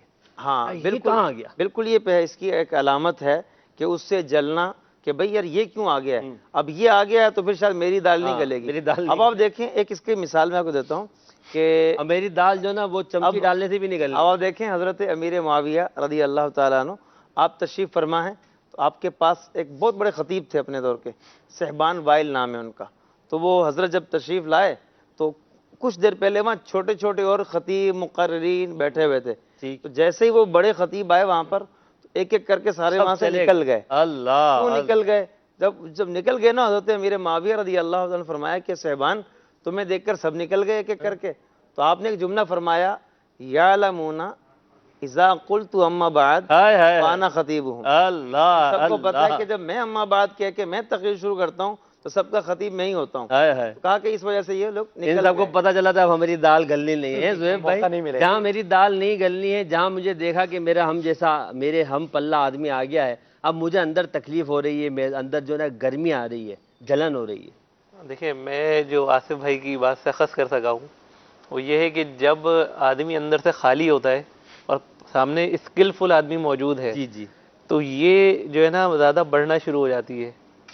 ہاں بالکل، ٹھیک ہے نا، کہ پتہ ہے کہ میں تو خالی ہوں اور یہ بھرا ہوا ہے. وہ ہے نا، اب دودھ کا دودھ پانی کا پانی ہونے والا ہے. تو اب وہ دودھ کا دودھ پانی کا پانی ہونے سے بندہ ڈر رہا ہے. ہاں، تو اب یہ فیلنگز جو جنریٹ ہو رہی ہوتی ہیں اس وقت اس کے اندر، وہ یہ کہ اس کو پتہ ہے کہ وہ اندر سے خالی ہے. اب جو انگور آئے وہ میٹھے اور میرے انگور کھٹے. ہاں، تو اب ظاہری سی بات ہے دال تو گلنی نہیں ہے. اب سوائے حسد جلن کے اس کے اندر پیدا کچھ نہیں ہونا. اگر وہ یہ سوچے کہ میں اپنے اندر وہ ایبیلٹی پیدا کر لوں کہ جس کی وجہ سے یہ جو شخص یہاں موجود ہے لوگ اس کو پریفر کر رہے ہیں میرے اوپر، تو ہو سکتا ہے کہ پھر مجھے بھی اس طرح سے پریفرنس ملنا شروع ہو جائے. صحیح. تو پہلے تو اپنے آپ پہ وہ غور کرے نا کہ مجھ میں کیا کمی ہے. ٹھیک ہے. اچھا، اسی طرف یہی چیز جو ہے وہ لیڈ کرتی ہے ٹورڈز پروفیشنل جیلیسی. جی. پروفیشنل جیلیسی کے اندر بھی تو یہی ہے کہ آپ سے بہتر کمپٹیٹر، آپ کا جو کلیگ ہے وہ اگر موجود ہے، اس میں جو ہے کیا کہتے ہیں زیادہ اسکل ہے، تو آپ کو ایک ڈر پیدا ہوتا ہے کہ یار یہ مجھ سے آگے نکل جائے گا، یہ کہیں مجھے کاٹ نہ دے، اس کا اپائنٹ بھی میں نے کروایا اور یہ مجھ سے آگے نکل جائے گا. اچھا، یہ ہوتا ہے. اچھا، پرسنلی میں فیس کر بھی چکا ہوں. اچھا. ہاں، ایک جگہ پہ ہم کام کرتے تھے تو جو ہمارے اوپر ہمارا مینیجر تھا اس کو تھوڑا سا یہ ڈر ہوا کہ نا کہیں یار زہیب مجھ سے آگے نہ نکل جائے. یہ بالکل مطلب ایک وہ ہے. تو اس نے، میرا ہی دوست جس نے مجھے اپوائنٹ کروایا تھا، اس نے اس کو یہ لالچ دی کہ میں نا تمہیں جو ہے کیا کہتے ہیں زیادہ انکریمنٹ تمہارا لگا دوں گا، اور بہت تھوڑا سا، یہ بھی کبھی ایک الگ واقعہ ہے، بہت ہی تھوڑا میں تمہارا لگوا دیتا ہوں، اور جو ہے کیا کہتے ہیں تم ایک کام کرو، جو اس کی لیڈز ہیں وہ مجھے دے دیا کرو. اچھا. حالانکہ میں اس سے جونیئر تھا اور جو ہے کیا کہتے ہیں میری لیڈز وہاں فارورڈ ہو رہی ہیں، میرا کلائنٹ وہاں جا رہا ہے. اب میں پریشان کہ محنت میں کر رہا ہوں، میچیور ڈیل وہاں ہو رہی ہے، اگر ہو کیا رہا ہے. اگر ہم دیکھیں تو یہ آفیسز میں اور اس طرح کے معاملات یہ چلتے رہتے ہیں، یہ تو عجیب و غریب صورت یہ چل رہے ہوتے ہیں. یہ پروفیشنل جیلیسیز جو ہے نا یہ بڑی عجیب پوزیشن اختیار کر جاتی ہیں. بعض مرتبہ بہت زیادہ مس بہیو ہو رہا ہوتا ہے آفیسز کے اندر ایک دوسرے کے ساتھ، بہت زیادہ اس طرح کی عام حالات میں گھروں کے اندر جو ہے وہ دوسرے نیچر کی جیلیسیز ہوتی ہیں.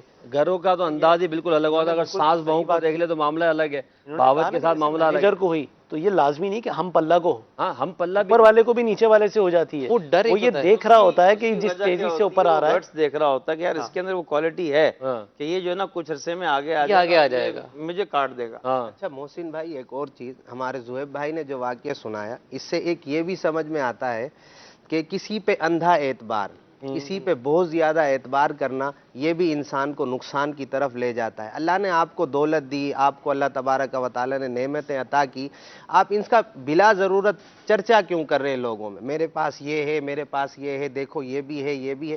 یہ بھی ایک سبب بنتا ہے جیلسی اور حسد کا۔ جو اللہ تبارک و تعالیٰ نے آپ کو نعمت دی ہے، آپ اسے لوگوں میں بلا ضرورت ظاہر نہ کیجیے۔ یہ بھی تو ایک فن ہے نا کہ کیا چیز کہاں بتانی اور کہاں نہیں بتانی، ورنہ تو پھر اگر یہ تو دو ہی طرح کی ہیں، ایک وہ ہیں جن کو چھپانے کا حکم صحیح ہے، ایک وہ ہیں جن کو ظاہر کرنے کا حکم ہے۔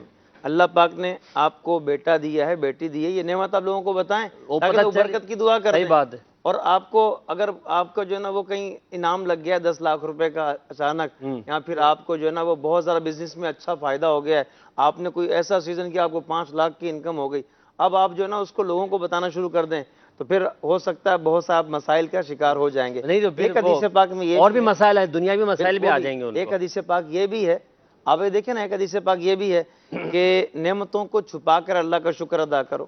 تو وہ نعمتیں جن کے ظاہر کرنے میں کوئی فتنہ ہو سکتا ہے، آپ کی کوئی ڈکیتی پڑ سکتی ہے، کوئی آپ کچھ لوٹ سکتا ہے، فتنے دنیاوی فتنے سے بھی بچے ہیں۔ آج کل تو یہ بڑا عام ہے کہ کسی کو اگر کسی کمپنی کی طرف سے کوئی نئی گاڑی ملتی ہے تو وہ گاڑی کی چابی لیتی پہلا کام جو ہے نا اس کے ساتھ تصویر کھینچ کے فیس بک پہ ڈال دیتا ہے کہ مجھے گاڑی مل گئی ہے۔ ساتھ جو ہے نا زیادہ تصویریں ہوتی ہیں۔ مفتی صاحب یہ جو ہے فیس بک پہ اپنی گاڑی ایسا نیا مکان لیا وہ ڈال دینا، پھر ساتھ میں جو ہے اگر کہیں آپ گھومنے گئے ہیں اور اچھا کھانا کھا رہے ہیں، یعنی ایسی آؤٹ کلاس جگہ پر آپ گئے ہیں کہ جہاں پہ خرچہ زیادہ ہوتا ہے اور وہ آپ لوگوں کو دکھا رہے ہیں، تو یہ لوگوں کو آپ حسد کی دعوت تو نہیں دے رہے؟ بسم اللہ الرحمن الرحیم۔ نیت کے اوپر جو ہے وہ مدار ہے، لیکن بہرحال فی زمانہ واقعی یہ صورتحال ہے کہ آپ جو لوگ عمومی طور پہ یہ کرتے ہیں، اس میں اصل تو حب جاہ جو ہے وہ مقصود ہوتا ہے کہ یہاں پر اپنی واہ واہ یا دیکھیں میں کہاں جو ہے وہ رہتا ہوں، یعنی حضرت ہیں، تو حب جاہ کا ان سے حسد کے لیے تو کوئی بھی کسی کو دعوت نہیں دے گا، لیکن اصل جو مقصد ہوتا ہے وہ حب جاہ ہے۔ مذہبی ہو گیا نا معاملہ، حضرت مذہبی نہیں ہے، حضرت ہمارے یہاں سب جگہ، جیسے رات کو باپا نے فرمایا نا ہستی، تو ہستی تو سب ہے، وہ مدنی مذاکرے میں جو ایک عام لفظ ہے، حضرت ایک جو نا اس کا ایک دائرہ کار ہے، تو پھر حضرت سے ہی اس کا وہ پوچھ لیتے حضرت، اس کا بھی کچھ سلوشن۔ تو میں عرض کر رہا تھا کہ یہ اصل تو حب جاہ کا جو ہے وہ ہے کہ بندہ جو شکار ہوتا ہے وہ جو ہے وہ پھر ان چیزوں کو زیادہ شیئر کرتا ہے کہ مقصود جو ہے، اسی لیے پھر اس کے اوپر کہا بھی جاتا ہے کہ یار میں نے پکچر پوسٹ کی تھی، کس نے تم میں سے کمنٹ نہیں کیا، لائک نہیں کیا یار، تو لائک کی بھی جو ہے وہ ڈیمانڈ ہوتی ہے۔ تو حب جاہ ہے، ہاں البتہ اس کا ایک ضمنی نقصان یہ ہے کہ لازمی سی بات ہے بندہ جو ہے وہ جب نعمت اسے ملی ہوئی ہے تو کل ذی نعمت محسود، تو اس اعتبار سے ہو سکتا ہے کہ کئی لوگ جو ہے وہ اس کے اس فیل کی وجہ سے، اس کی اس پکچرز کی وجہ سے، ان نعمتوں کی وجہ سے اس سے حسد کرنے کسی نے کہا کہ یار آپ جو نا اپنے بچوں کی خوبصورت، اتنے پیارے پیارے بچے ہوتے ہیں، تصویریں جو ہے نا وہ آئی ڈیز پہ لگا دیتے ہو، واٹس ایپ کے اس پہ لگا دیتے ہو، فیس بک پہ ڈال دیتے ہو، تو نظر بد اسی سے تو لگتی ہے کہ تمہارے بچے جو پھر تم نظریں کیسے اتارو گے، پتہ نہیں کون کون دیکھتا ہے، تو جو اب آپ یوں کر رہے ہیں، اب وہ نظریں ور لگتی نہیں لگتی، روحانی علاج والے چلے گئے، ان سے پوچھتے ہم، تو یوں بھی اپنے آپ کو بہرحال تھوڑا سا سیف سائڈ بندے کو رکھنا چاہیے تاکہ کسی کو کسی قسم کا اس طرح کا معاملہ نہ ہو، اور اللہ کی نعمت شکر کے اعتبار سے اگر آپ دکھا رہے ہیں تو نیت کا اعتبار مفتی صاحب نے فرمایا وہ ہوگا۔ انشاءاللہ مزید اس پر گفتگو کرتے ہیں۔ مفتی صاحب سے میں قرآنی حوالے سے بھی معلومات کروں گا، پوچھنا چاہوں گا، انشاءاللہ کچھ دیر بعد سوال کروں گا ان سے کہ مجھے بتائیں کہ قرآن حسد اور جیلسی کے حوالے سے کیا کہتا ہے تاکہ ہم اس سے بچنے کی کوشش کریں، اور پھر مبلغین ہمیں اس کے علاج و اسباب مزید بیان کریں گے۔ بڑھتے ہم اپنے سیگمنٹ یادگار واقعہ کی طرف، جس میں منعیم بھائی اپنے مخصوص انداز میں ہمیں ایک واقعہ بیان کرتے ہیں۔ سیگمنٹ ہے یادگار واقعہ۔ برکات رمضان، برکات رمضان۔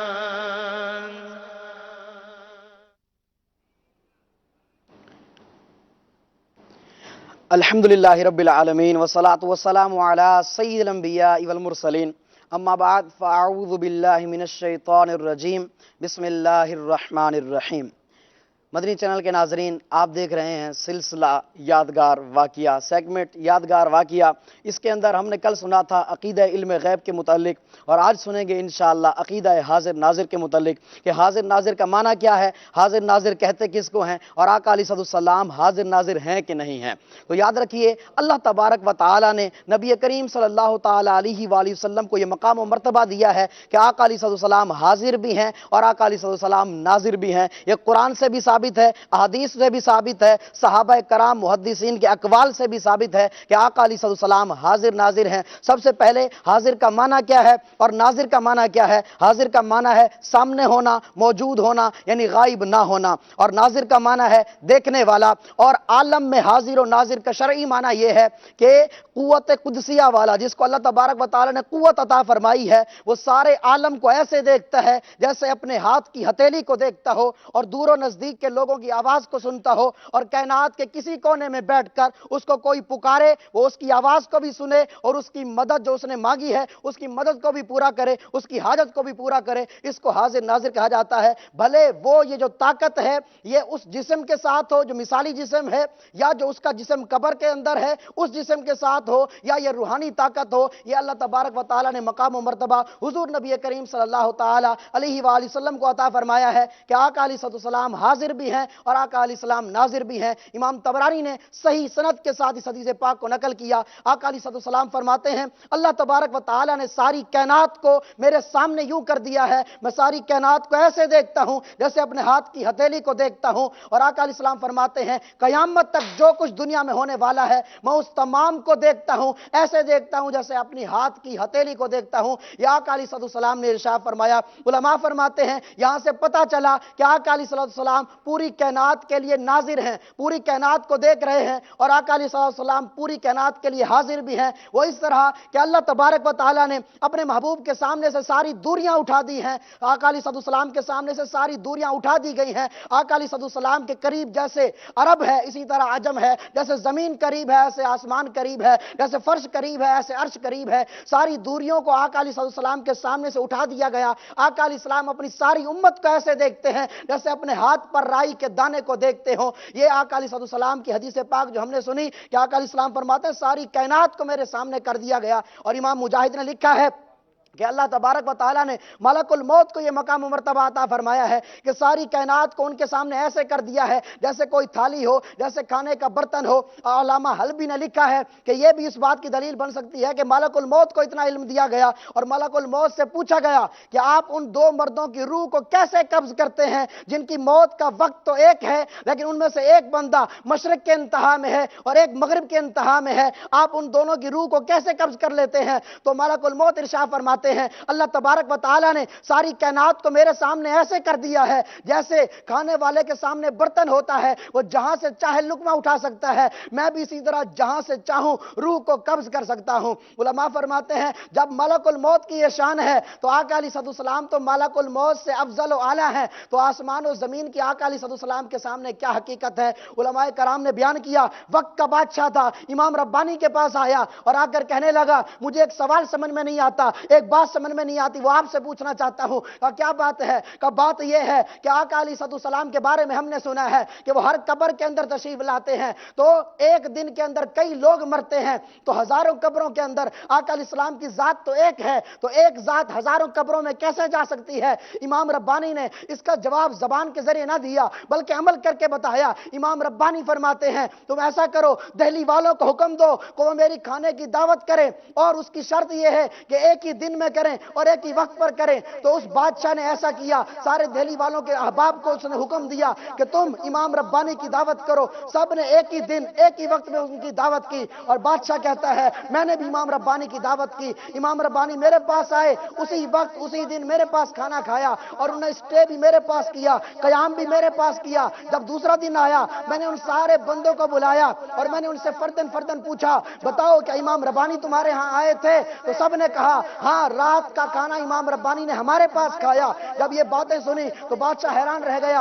امام ربانی نے ارشاد فرمایا کہ اے بادشاہ میں تو حضور کا ایک ادنا سا امتی ہوں, جب میں ایک وقت میں سارے گھروں میں جا کر کھانا کھا سکتا ہوں تو آقا علیہ السلام ایک وقت میں ساری قبروں کے اندر کیسے تشریف فرما نہیں ہو سکتے؟ آقا علیہ السلام بھی ہر قبر کے اندر جا سکتے ہیں. تو ہمارا عقیدہ ہے کہ آقا علیہ السلام حاضر بھی ہیں ناظر بھی ہیں. یہ قرآن سے بھی ثابت ہے, احادیث مبارکہ سے بھی ثابت ہے, اور بزرگان دین کے اقوال سے, ائمہ کے اقوال سے بھی ثابت ہے. اللہ کریم کی بارگاہ میں دعا ہے اللہ کریم ہم سب کو اپنے عقائد کی اصلاح کرنے کی توفیق عطا فرمائے. نبی الامین صلی اللہ تعالی وسلم. ماشاءاللہ, مرحبا. صلو علی الحبیب صلی اللہ تعالی علی محمد صلی اللہ تعالیٰ علیہ وسلم صلاۃ و سلام علیک یا رسول اللہ۔ مسجد کے ناظرین، سلسلہ ہے برکات رمضان، اور آج ہمارا موضوع ہے جیلیسی، جس کو ہم دوسرے الفاظ میں حسد بھی کہتے ہیں، اس پر ہم گفتگو کر رہے ہیں۔ اور آج ہر سلسلے میں ہم ایک سیگمنٹ مدحت رسول صلی اللہ علیہ وسلم بھی لیتے ہیں۔ آج بھی ہمارے ساتھ مدنی چینل کے بہت ہی پیارے نعت خواہ عادل بھائی تشریف فرما ہے۔ ہم بڑھتے ہیں سیگمنٹ مدحت رسول کی طرف، آپ کی فرمائشی کالز بھی شامل کریں گے اور نبی پاک علیہ السلام کی نعت شریف سنیں گے۔ مدحت رسول صلی اللہ علیہ وسلم۔ برکات رمضان، برکات رمضان۔ جی عادل بھائی، آج کون سا کلام سنا رہے ہیں؟ انشاءاللہ مولانا حسن رحمۃ اللہ علیہ کا کلام ہے، دل میں ہو یاد تیری گوشہ تنہائی، صلو علی الحبیب صلی اللہ تعالی علی محمد۔ دل میں ہو یاد تیری گوشہ تنہائی ہو، دل میں ہو یاد تیری گوشہ تنہائی ہو، دل میں ہو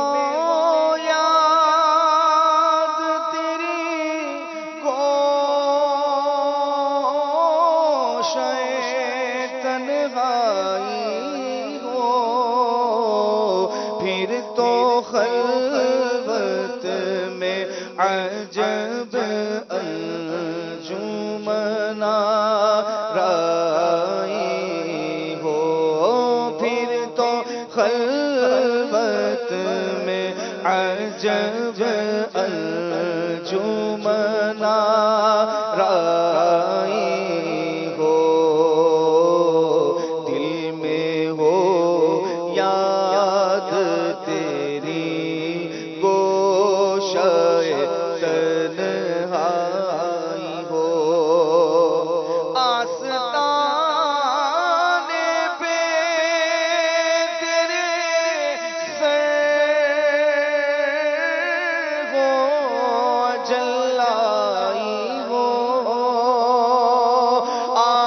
آستانے پہ تیرے سر ہو جل آئی ہو، اور جانے جہاں تو بھی تماشائی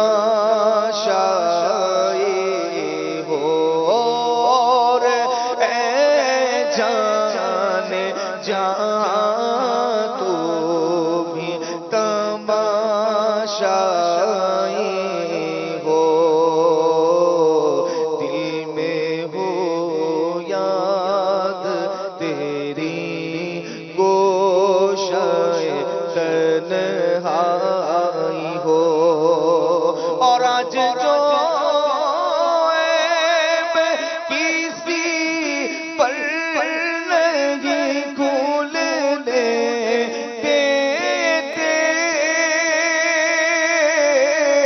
آج جو عیب کسی پر نہیں کھولنے دیتے، کب وہ چاہیں گے میری حشر میں رسوائی ہو، کب وہ چاہیں گے میری حشر میں رسوائی ہو، آج جو عیب کسی پر نہیں کھولنے دیتے، آج جو عیب کسی پر نہیں کھولنے دیتے، کب وہ چاہیں گے میری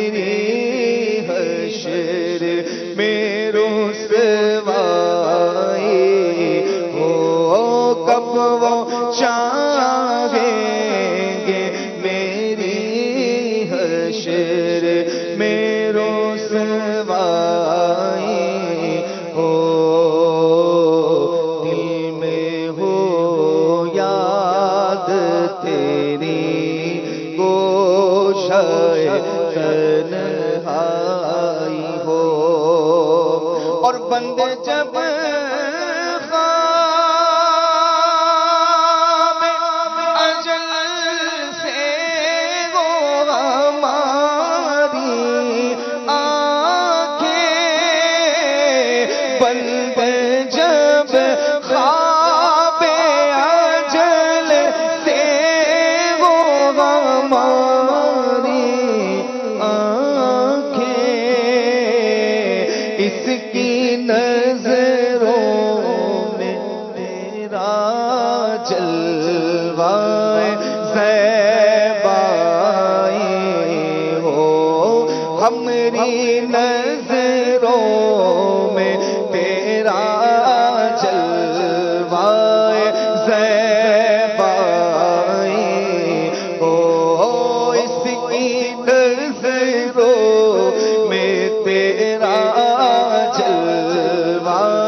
کیا بات ہے، بندہ تنہا بھی ہو اور انجمن آرائی بھی ہو، یہ کیسے ہو سکتا ہے؟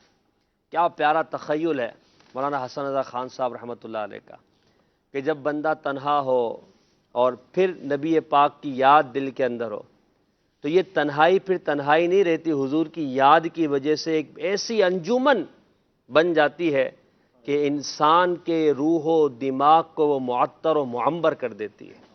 کاش ہمیں ایسی تنہائی بھی مل جائے اور ایسی انجمن آرائی بھی مل جائے۔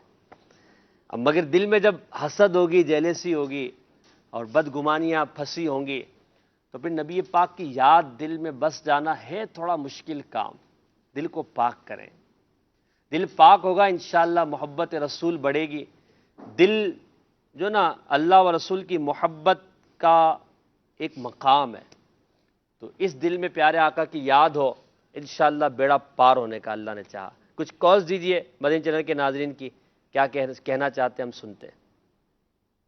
السلام علیکم ورحمۃ اللہ وبرکاتہ۔ وعلیکم السلام ورحمۃ اللہ وبرکاتہ۔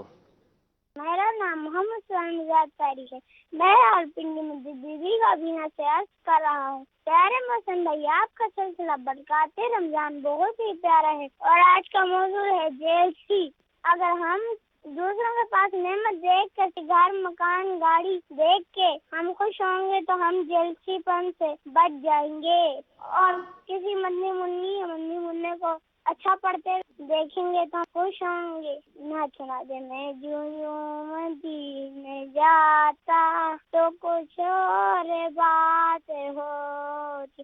السلام علیکم ورحمۃ اللہ وبرکاتہ۔ وعلیکم السلام ورحمۃ اللہ۔ آپ کی ایک کال پورا مدنی گلدستہ تھا جس میں آپ نے سکھایا بھی، فرمائش بھی کی، تعریف بھی کی۔ اللہ آپ کو مبلغ دعوت اسلامی اور بہترین عالم بنائے اور آپ کی تمام مسائل گھر والوں کے حل فرمائے۔ بڑی پیاری مثال آپ نے دی ہے، اور امیر سنت مفتی صاحب فرماتے ہیں نا کہ اگر حسد کو سمجھنا ہو نا تو بچوں کو دیکھیں۔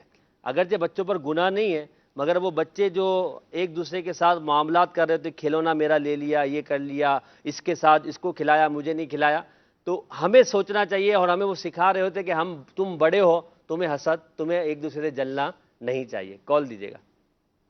السلام علیکم ورحمۃ اللہ وبرکاتہ۔ وعلیکم السلام ورحمۃ اللہ وبرکاتہ۔ سگے عطار محمد فاروق عطاری، میرا سلسلے میں پوچھنا تھا، جب محفل لگتی ہے نعت خوانی کی بڑے مجمع میں، جب دو نعت خوان نعت پڑھنے والے ہوں، اگر دوسرا والا پہلے والے سے اچھا نعت پڑھتا ہے تو پہلا والا دوسرے والے سے جلنے لگتا ہے کہ یہ نہ ہی آتا تو اچھا ہوتا، کہ اس نے نعت پڑھ کر لوگوں کو سب اپنی طرف مائل کر لیا، تو اس کا کیا اسے حسد کہیں گے اور اس کا علاج کیا ہے؟ اس کا جواب میں مفتی صاحب سے لوں گا، مگر اتفاق ہے ہمارے پاس دو نعت خواہ بھی موجود ہیں، تو کیا کریں، نعت خواہ جواب دے دیں یا مفتی صاحب دیں؟ نعت خواہ سے نعت خواہ، چلے بھائی عادل بھائی جواب دیں۔ اس میں یہی ہے کہ نظر جو ہے وہ اللہ کی رضا پر رکھیں گے نا، صحیح، تو یہ جو نیتیں اور اس طرح کے خیالات ہیں یہ نہیں آئیں گے۔ اگر نیت جو ہے وہ شہرت کی ہے یا لوگ تعریفیں کریں تو ہو سکتا ہے اس طرح کے خیالات صحیح آئیں۔ بات، نیت اللہ کی رضا ہو، سرکار کی مدح سرائی کی نیت ہو تو انشاءاللہ جو ہے وہ اس طرح کے خیالات نہیں آئیں۔ ویسے یہ ہے کہ وہ ٹاپک کے مطابق بھی ہو گیا اور ہمارے پاس دو نعت خواہ بھی موجود ہے، ایک دم سوال فٹ ہو گیا جی۔ چلیں اگلی کال۔ السلام علیکم ورحمۃ اللہ وبرکاتہ۔ وعلیکم السلام ورحمۃ اللہ وبرکاتہ۔ محمد شہزاد اتاری عرض کر رہا ہوں، برکات رمضان سلسلہ مرحبا۔ ناتھا اسلامی بھائی سے ریکویسٹ ہے یہ سنا دیں۔ پل سے اتارو راہ گزر کو خبر نہ ہو۔ آمین۔ اگلی کال۔ میرا نام محمد بن حافظ اتاری ہے، میں ستارہ آباد فیصل آباد سے عرض کر رہا ہوں، امیر اہل سنت کی کوئی منقبت سنا دیجیے۔ انشاءاللہ زوجہ بالکل، ایک کال اور دے دیجیے گا۔ السلام علیکم ورحمۃ اللہ وبرکاتہ۔ وعلیکم السلام ورحمۃ اللہ وبرکاتہ۔ الحمدللہ رب العالمین، سلسلہ بڑا ہی پیارا ہے، کلام سنا دے۔ وہ صبح لزار پھرتے گے۔ ماشاءاللہ ماشاءاللہ۔ عادل بھائی پل سے اتارو کے کچھ اشعار آپ پڑھ دیں، وہ صبح لالا زار کے کچھ اشعار آپ پڑھ دیں، مدینہ مدینہ ہو جائے گا ماشاءاللہ۔ پل سے اتارو راہ گزر کو خبر نہ ہو، پل سے اتارو راہ گزر کو خبر نہ ہو، جبریل پر بچھائے تو پر کو خبر نہ ہو، جبریل پر بچھائے تو پر کو خبر نہ ہو، کانٹا میرے جگر سے غم روزگار کا، کانٹا کانٹا میرے جگر سے غم روزگار کا، فکر معاش بش بلا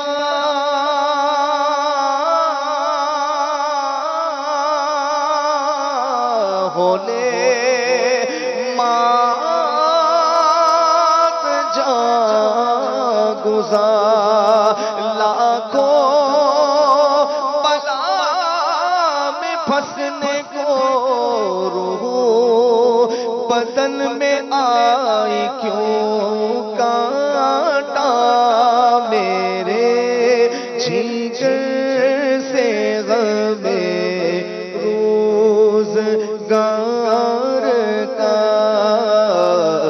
یوں کھینچ لیجیے کہ جگر کو خبر نہ ہو، پل سے اتارو راہ گزر کو خبر نہ ہو، جبریل پر بچھائے تو پر کو خبر نہ ہو، جبریل پر بچھائے تو پر کو خبر نہ ہو، ان کے سوا رضا کوئی حامی نہیں جہاں، ان کے سوا رضا کوئی نہیں جہاں ان کے سوا رضا کوئی حامی نہیں